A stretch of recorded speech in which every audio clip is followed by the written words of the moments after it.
Cherenkov Telescope Array, CTA, et les projets d'avenir de l'Observatoire pour l'astronomie gamma des très hautes énergies. Le ciel, à lui seul, un immense espace de recherche. Pour explorer ce ciel au-delà de son périmètre connu et plonger au plus profond des phénomènes astrophysiques les plus violents de l'univers, la science peut désormais compter sur une nouvelle génération de télescopes, le projet CTA, pour l'astronomie gamma de très haute énergie. Un réseau de plus de 100 télescopes de 3 tailles différentes. Une technologie de pointe avec pour objectif chercher à comprendre l'impact des particules de haute énergie sur l'évolution des systèmes cosmiques et mieux comprendre les phénomènes les plus extrêmes et les plus inhabituels de l'univers.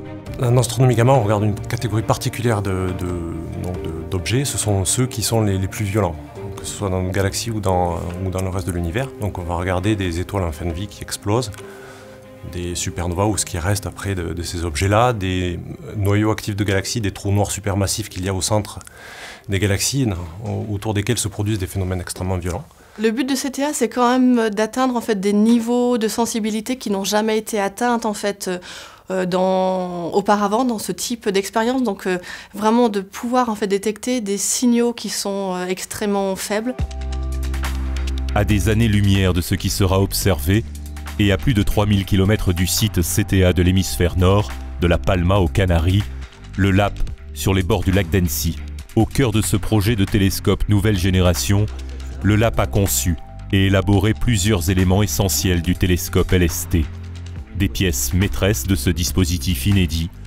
De ces éléments dépendent les données collectées et donc les perspectives de recherche et les espoirs de découvertes futures. Le LAP, le laboratoire d'Annecy de physique des particules, est fortement engagé dans les projets CTA. Les contributions sont dans la mécanique, avec des structures mécaniques très avancées, mais en même temps, c'est aussi la capacité de participer avec son savoir-faire en électronique pour les contrôles de la caméra, qui est la partie sensible, qui regroupe les photodétecteurs, qui sont, pour finir, responsables de l'observation et de la mesure des photons gamma qui arrivent sur notre planète. Ou encore avec la combinaison de l'électronique et de la mécanique, donc la mécatronique, avec l'instrumentation de tous les moteurs d'asservissement, les moteurs pour les contrôles du positionnement, pour les déplacements rapides du télescope. À cela, on ajoute aussi la partie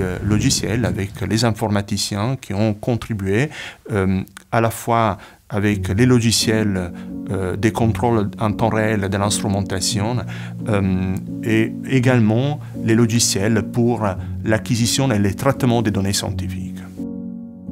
Des télescopes placés sur les 2 hémisphères de la Terre, nord et sud, résultat d'une collaboration internationale de plus de 30 pays et de plusieurs centaines de scientifiques. CTA, c'est un projet qui regroupe plusieurs centaines, voire milliers de personnes. Donc c'est vraiment des énormes collaborations internationales. Et c'est ça aussi qui fait la richesse du projet. Donc on travaille avec des Japonais, des Allemands, des Italiens, des Espagnols. Et le projet est vraiment issu d'une collaboration, de plusieurs pays. Et ce projet a émergé en fait de la tête de plusieurs chercheurs physiciens internationaux. Un défi technologique et technique dans la conception de toutes les pièces des télescopes, mais aussi sur site pour la mise en place des structures mécaniques hautes du télescope sous la responsabilité du LAP.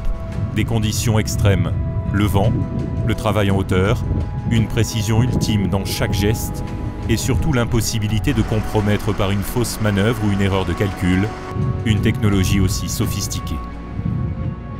Oui, il y a beaucoup d'humains, parce que c'est vrai qu'on passe du temps sur site au moment du montage. Donc on y a quand même passé quelques semaines et il faut quand même une équipe qui s'entende bien, où tout le monde est dans la même optique et là, ça c'est vraiment c'est bien passé. On part de la conception et puis on va jusqu'à l'installation. Et là, vraiment pour cette installation, tout ce qui est montage, grutage et travail sur corde, c'est quand même pas tous les jours qu'on peut faire ça. Alors c'est une arche qui fait 28 mètres de haut. La base du miroir fait 24 mètres, donc les 2 pieds de l'arche sont distants de 24 mètres. Elle est composée de 6 tubes, 3 de part et d'autre, et qui sont liés entre eux par des manchons vissés collés. Et le cadre de caméra qui se retrouve tout en haut, qui est là pour fixer la caméra au bon endroit. C'est un cadre qui fait 3 mètres par 3 mètres. On a fait un nombre de choses assez important dans des domaines très très variés, de la conception, du calcul jusqu'à aller serrer des boulons pendus dans un harnais à 50 mètres de haut. Il y a un monde entre tout ça et justement c'est ce qui fait l'intérêt du travail. C'est de pouvoir toucher un petit peu à tout et aller jusqu'au bout des choses. Au-delà des écrans, des calculs, des assemblages, des dispositifs installés, il y a l'irremplaçable sentiment de participer pleinement à une aventure scientifique internationale unique. Un sentiment partagé par toutes les équipes du LAP, conscientes des enjeux du projet CTA et de l'engagement de chacune des équipes concernées. C'est plus un prix de groupe et plutôt qu'individuel. Donc qui représente une équipe de 10 personnes, mais au-delà de ces 10 personnes, c'est bien plus de personnes qui ont été aussi plus ou moins impliquées dans le projet CTA. Je pense qu'un prix comme ça peut peut-être montrer en extérieur un certain savoir-faire dans les différents domaines dans lesquels on était impliqué. Et je pense que c'est quelque chose où j'ai beaucoup de satisfaction, mais pour ce travail d'équipe qui a été récompensé. Ça permet de reconnaître l'ensemble de l'action effectuée depuis plusieurs années. Et puis c'est aussi motivant et très enrichissant pour la suite de ce projet CTA. Le travail sur le premier n'est pas fini et qu'il nous reste encore beaucoup de travail à faire sur le premier alors qu'on est déjà en train d'imaginer le travail sur le télescope de 3-4. Effectivement, on travaille actuellement sur le LST1. Le LST1 est un prototype qui pourrait être considéré aussi comme un démonstrateur des solutions techniques qui ont été choisies. La spécificité de cette aventure était liée au fait qu'il y a eu une participation en première ligne du laboratoire avec tous ces corps de métier.